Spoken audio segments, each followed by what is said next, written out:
శ్రీ గురుభ్యో నమః. మద్గురుదేవులు చినరామచంద్రయారుల వారి పాదపద్మంబులకు నమస్కరించుకుంటూ, శ్రీ సత్యానంద సత్యమారుల వారికి నమస్కరించుకొని, శ్రీమద్ భాగవత కృష్ణ దేశికేంద్రుల వారిచే రచింపబడిన శక్తిద్వయ నిరాశకంబైన శుద్ధ నిర్గుణ తత్వ కందార తరువుల నుండి సభా విజ్ఞాపనంలోని 13వ పద్యం.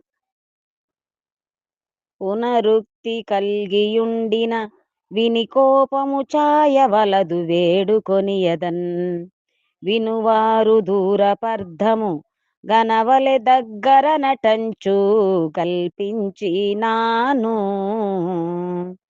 తెలియక కాది గ్రంథములోను జనని జనకులు తామా తనయుల పునరుక్తి వినగోరుదురు తప్పంచన కానేనది తెలిసి కల్పించినాను తెలియక కాది గ్రంథములోను. శ్రీ గురుభ్యో నమః. మద్గురుదేవులు శ్రీ శ్రీ పరమానంద శంకర నారాయణ స్వామి వారి పాదపద్మములకు నమస్కరించుకుంటూ, శ్రీమద్ భాగవత కృష్ణ దేశికేంద్ర ప్రభువులచే విరచితంబైన శక్తిద్వయ నిరాశకంబైన శుద్ధ నిర్గుణ తత్వ కందార్థ దర్గులు సభా విజ్ఞాపన నుండి ఈరోజు మనము 13వ కన్నార్థాన్ని విచారించుకుంటున్నాము. క్రిందటి కన్నార్థంలో ఛందస్సు అనగా ఛందశాస్త్రము, ఛందస్సు వగైరా పద్య నియమము తెలియకుండగా పద్యరచన ఎందుకు చేచితివి అని ఎందరు అడిగెదరో అనే సందేహము లేకుండగా ఈ గ్రంథరచన ఎందుకు చేచితివి అనగా, ఈ పద్యములు మీరు విని ఇందు తప్పు ఉంటే మీరు దిద్దెదురు కదా అని నా మనసునందు భావించి ఈ కందార్థములను వ్రాసి మీ ముందర పెట్టి,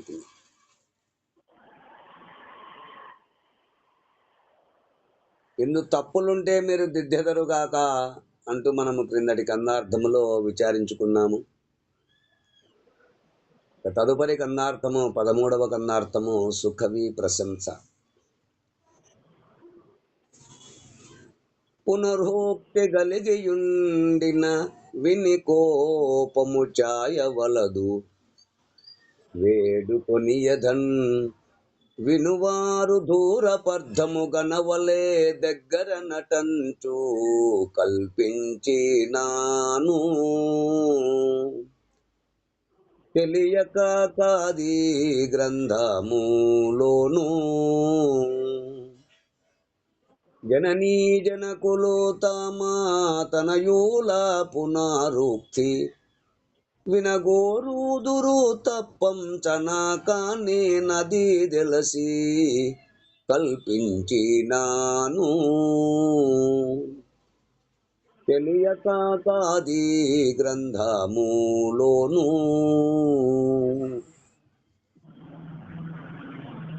పునరుక్తి అంటే పునః ప్లస్ ఉక్తి, పునరుక్తి.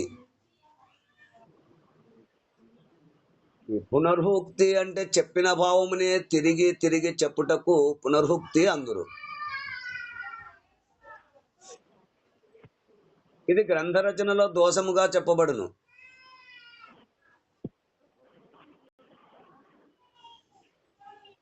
ఈ గ్రంథరచనలో ఎక్కడైనా ఉన్నట్లు గమనిస్తే విని కోపం ఛాయవలదు, కోపగించుకోవద్దండి. అంటే ఈ గ్రంథములో పునరుక్తి దోషము కలదు.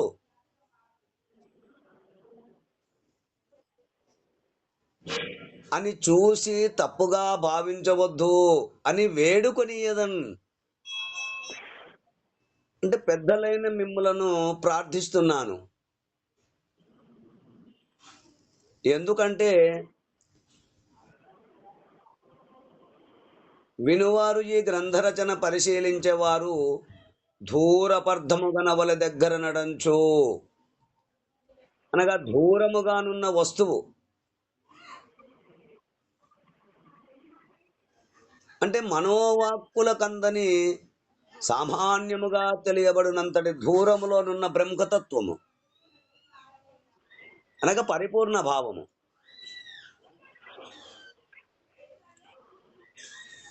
మనము గుర్తించి ఆరూఢపరుచుకొనుటకు వీలుగా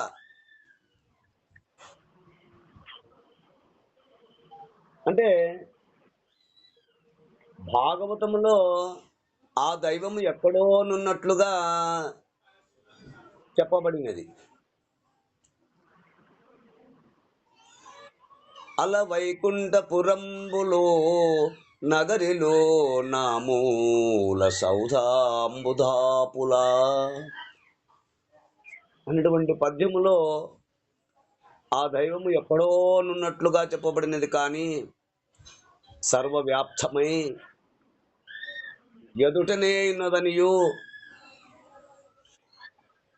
గురుకరుణచే అతి తేలికగా కనుగొనవచ్చుననియు తెలియచేయుటకై ధూరపర్థముగనవలె దగ్గర అని చెప్పి ఉన్నారు. కనుకనే కల్పించినాను అంటే రచించినాను అంటే తెలియక కాదు. ఈ గ్రంథములోను ఈ గ్రంథమునందు విధి నిషేధాలు పాటించుటలో పునరుక్తి దోషము తెలియక చేసినది కాదు, తెలిసియే కల్పించినాను.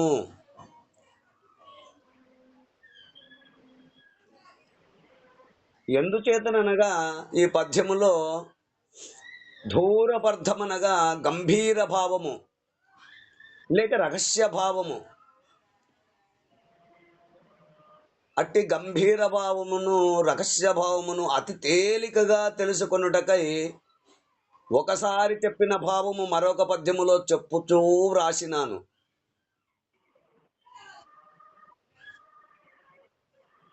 ఎలాగంటే నేను తెలిపినది రామాయణము, భారత, భాగవతాది శృంగారు కవిత్వం వంటిది కాదు.